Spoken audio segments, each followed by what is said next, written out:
मैं चाह रहा था कि अगर एक बार आप पढ़ देते तो अच्छा होता।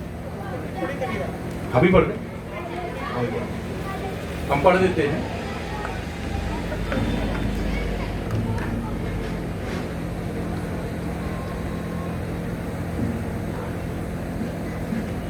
हम मनुष्य हैं तो ईश्वर है। श्रेष्ठतम मनुष्य, सुंदर आंखें, सुंदर चेहरा, सद्गुणों का सुंदर समुच्चय। जब मनुष्य नहीं थे, डायनासोर थे, तब ईश्वर रहा होगा श्रेष्ठतम डायनासोर।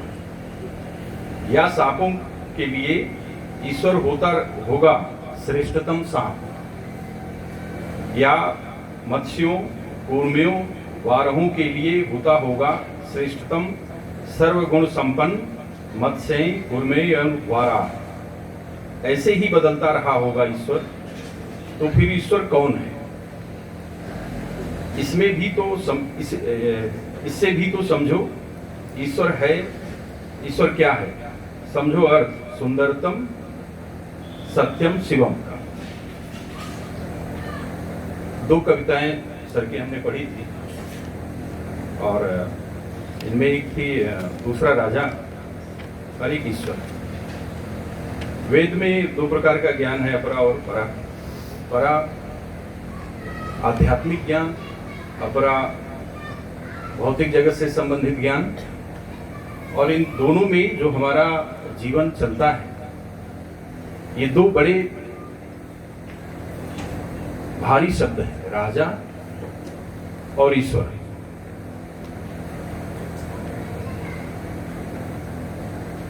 राजा को ईश्वर का प्रतिनिधि कहा जाता है व्यवहारिक जीवन में, और ये प्रत्यक्ष अप्रत्यक्ष दोनों ही रूपों से जीवन को प्रभावित करते हैं।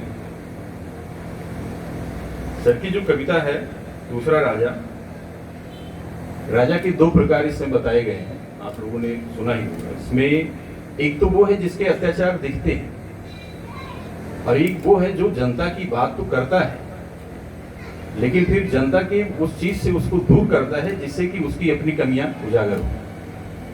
और कहीं न कहीं उसका अत्याचार इसलिए बढ़ जाता है कि अपेक्षाएं ज्यादा हो।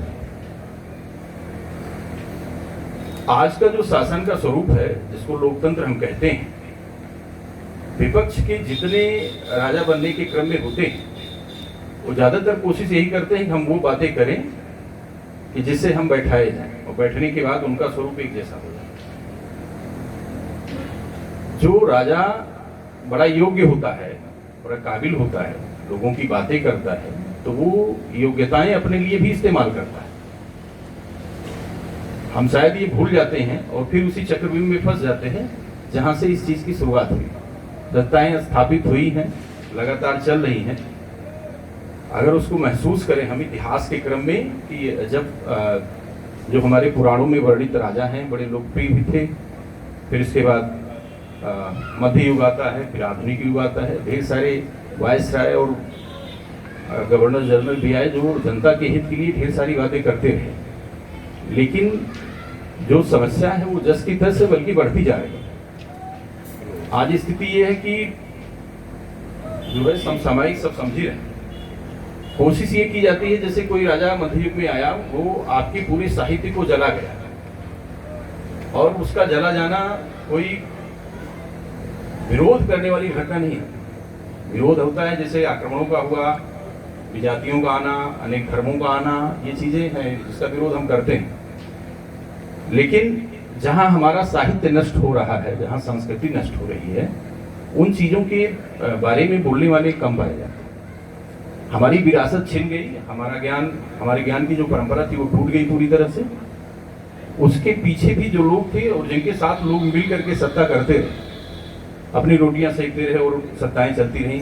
जितने भी स्थापित राजा हैं जिनकी प्रशंसा हम इतिहास में पढ़ते हैं, वो ये हैं कि उनके बाद की संतानें भी सत्ता में उसी तरह से सुख भोगती रही,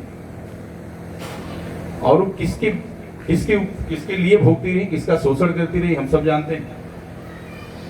तो जो हम लोग देखते हैं कितनी शायद पहले से लेकर आज तक की पूरी की परंपरा इस कविता में ये दिखती है कि राजा का जो स्वरूप रहा है, आप नाम भले बदल लें, उसको किसी भी रूप में कर लें, राजा कर लें, गवर्नर जनरल कर लें, प्रधानमंत्री कर लें, राष्ट्रपति कर लें, कुछ भी कर लें, पर वो रूप वैसे का वैसे ही बना।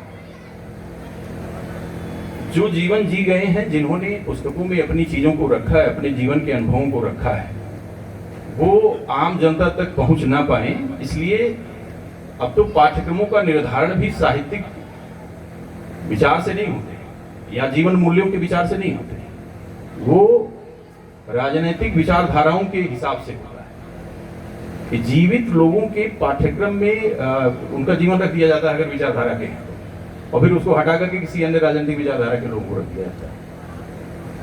जिन्होंने जीवन को जिया, जिनका कोई लेना देना नहीं, सामान्य लोगों की जो बातें करते हैं उनके बारे में बात करने वाले एकदम से दिखते नहीं।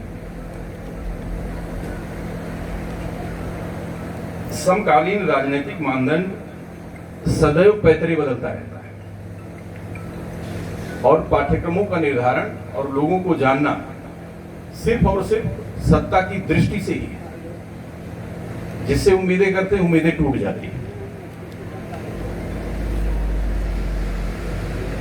तो अगर राजा या कोई तंत्र मजबूत है तो उसमें आम जन जो है पीछे छूट जाता है और वो उस साजिश में सफल होता है कि लोगों ने जो जीवन जिया है, जो कहीं रखा है पुस्तकों में या कहीं, वो उससे दूर हो जाए ताकि उसका जिया हुआ अगली पीढ़ी को हस्तांतरित ना होने पाए। तो ये एक सतत प्रक्रिया चलती रहती है। जो मैंने समझा है सर की कविता में, वो ये चीज दूसरा राजा है। अगली कविता सर की है जो ईश्वर के नाम से लिखा है इन्होंने। जब हम वर्तमान जीवन में मनुष्य की क्षमताओं का और उसकी बौद्धिकता का एक तरह से तिरस्कार कर देते हैं तो जन्म ले लेता है ईश्वर का। ईश्वर हमारी अपनी क्षमताओं के परे की चीज है और बड़ी आसानी से हम उसका रूप समय समय पर बदलते भी रहते हैं। आस्थाएं टूटती हैं तो फिर किसी आस्था पर टिक जाती है। कहीं न कहीं उसका रूप ऐसा हम बना लेते हैं कि अपना मनोवांछित जो भी हम पाना चाहते हैं या सिद्ध करना चाहते हैं वो ईश्वर के रूप में डाल देते हैं, ये भगवान करेगा। और वहीं हमारी सीमा लगभग खत्म हो जाती है कि हम आगे कहीं अपने जीवन में बढ़ सकें। हमारी अपनी जो क्षमताएं हैं, हमारी अपनी जो दृष्टि है, जहां तक हमारी कल्पनाएं जाती हैं, उस कल्पना का समुच्चय जोड़ करके हम ईश्वर के रूप को निर्धारित कर लेते हैं और समय समय पर, और यूं कहें कि एक ही समय पर ढेर सारे लोग जो ज्ञान अर्जित किए हैं उसके आधार पर उसके स्वरूप को बना लेते हैं। इसीलिए विभिन्न प्रकार के ईश्वर हैं और विभिन्न प्रकार की उनकी पूजा पद्धतियां हैं और फिर उसको लेकर के भी हम लोग झगड़ा कर देते हैं। इसमें हमारा श्रेष्ठ है या हमारा कमतर है, हमारा ज्यादा है, हम उसको पाने की कोशिश करते हैं। दो विषयों पर सर की कविताएं हमें ठीक लगी, ये मेरा पहला प्रयास था। लिख के हम लाए नहीं वैसा कुछ, जो हमको समझ में आया कविता को हमने पढ़ा, और सर अगर ये ठीक हो तो।